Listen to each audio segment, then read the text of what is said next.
So when a breakup is really fresh, it is extraordinarily painful. And the reason why is because endings are very, very hard for all of us, particularly when you're ending something that's important to you, which clearly this relationship was important to you. So when I say the first step is to validate, I mean you got to validate the feelings that you have. It's real.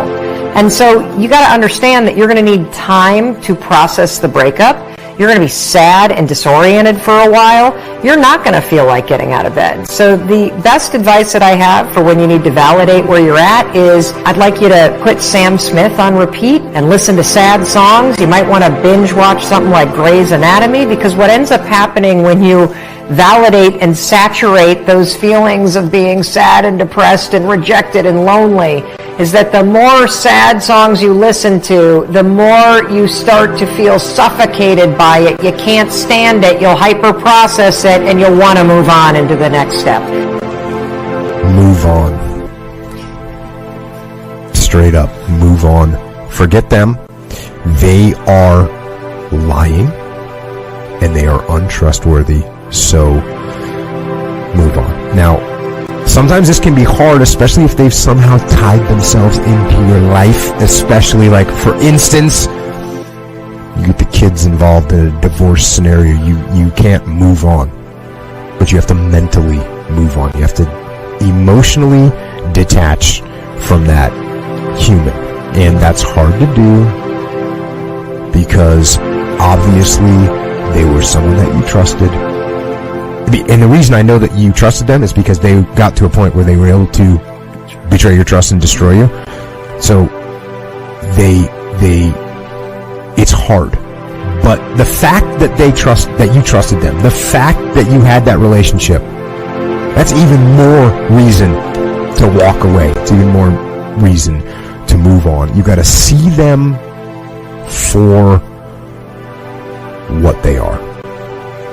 And this is an important piece right here. This is an important piece. This is something I learned as a young lad out there in the world.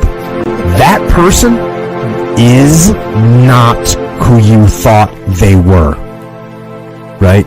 They are not who you thought they were. The idea that this person was a trustworthy, faithful companion is not true. It is not true. That person does not exist. They didn't exist, and they don't exist. It was in your head. It was in your head that this person was trustworthy, and they were everything you wanted them to be, and they were a faithful companion. That is a lie. They are not that person. They have proved it. They have proved it by their actions. So, move on, and at the risk of sounding callous, get over it. Get over it. Do not dwell on what it was. And don't dwell on what it could have been. When you and guys go through bad breakups, you know, I thought we were gonna, it's like, no, don't dwell on that. Deal with what it is right now. What that person is. Deal with reality. Accept reality, and be thankful for reality. Be thankful that you were able to learn before you invested more into this person. Be thankful that you found out when you did that this person was a liar, that this person was unfaithful, was untrustworthy. Be thankful that you know it. And you know it now instead of later. And you know what else is going to make it a lot easier to get over these situations? Is recognize that there's plenty of people out there in the world that are trustworthy and that are faithful, good people. They're out there. Go find one of them. But don't think that person that you had was the only one in the world. They're not. And you know what? Sometimes people have a hard time making that trust because they're so caught up and they don't want to meet someone else right away. That's fine. Start with yourself. Right? Rely on yourself. Trust yourself. Because when someone breaks our trust, we question ourselves too. Yes. Like we think my judgment's bad. I'm not a good judge of human character because I totally put my faith in this person and look what they did to me. So now we don't trust ourselves. So you got to build that trust up. You got to build that trust up back again with yourself. How do you do that? Read, write, learn, work out, be alone. It's okay to be alone. Some people get freaked out when they're alone. It's okay to be alone. It's okay. It's okay to be alone. There's no big deal. Enjoy it. Do something productive and build that trust up in yourself. Look back at the situation, learn from it. We do that. It's an post-operational debrief. Oh, you've put too much trust in somebody? Cool. They broke your heart? All right, roger that. Let's see. What were the steps? What should I have recognized? How many times did I say, well, they didn't call me, but it's probably just because their phone was out of battery. No. Once your phone runs out of battery once, okay, you don't let it happen again, right? So you start seeing those red flags, see the mistakes that you made. And then look for them next time around, because you deal with people all the time that they made mistakes the first run. They go back and they make the same mistakes the second run. They go back and make the same mistakes the third run. That's when you got to start blaming yourself on your situation. That's why I said you got to build a relationship with yourself. You got to learn yourself. You got to trust. You got to learn to trust yourself. So spend some time doing that, and then when you go back and you start dealing with people, because that's what you got to watch out for, is that you become a hardened criminal and you don't trust anybody. Like you were talking about cops. Sometimes cops have a hard time because they're dealing with scumbags all day long, right? And it builds up this mistrust of other people. So you don't want to have that happen. You want to be suspicious of people, but you want to be able to build trust once they prove themselves. So take those small steps and start to build up over time. Don't just jump in and give someone 100% trust out of the gate. You don't know them. You don't know them. There is a blessing in everything. Behind every moment of adversity in your life, there is a blessing and a lesson. Every moment of adversity has those two things. Pain always leaves a gift. Always. It's not going to change for you. It's COVID for everybody. It's ain't just you. Your world 42 ain't finna crumble because you got to change your career. You have to change your career. You just said it in the question. Maybe it was time for you to move on. Somebody sent me a plaque one day that said, don't worry about the people that God has removed from your life. He saw things you didn't see. He heard conversations you couldn't hear. And he made moves you wouldn't make. And that's it. When a door gets shut, all you got to do is walk up the hall. It's more doors. This is God. He's everything, man. He got everything. Could it be that there's a different door that he wants you to go through that was better than the door that got shut in your face? It's really, you have to live your life in the expectation of wonderful things happening. God is a merciful God.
so high I'm hypnotized.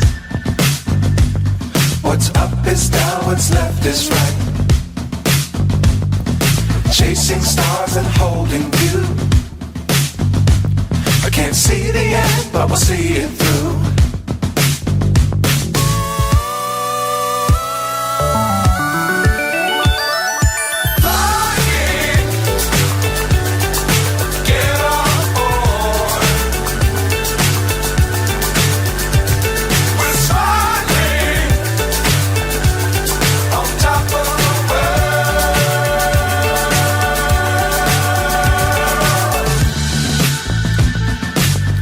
Times don't fly too high. Be sure to keep the ground in sight. Fly forever if you keep it tight. Love the world but keep the sky